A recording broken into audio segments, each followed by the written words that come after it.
How to make a spiral cucumber. Place chopsticks along the cucumber. Slice it at a 90-degree angle.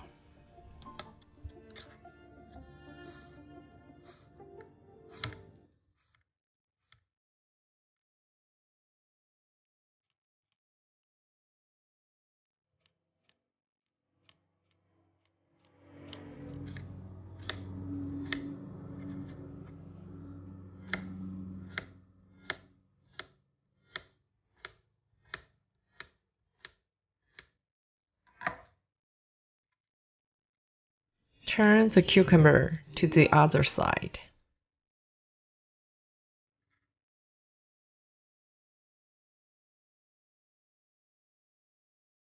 Slice the cucumber at a 45-degree angle.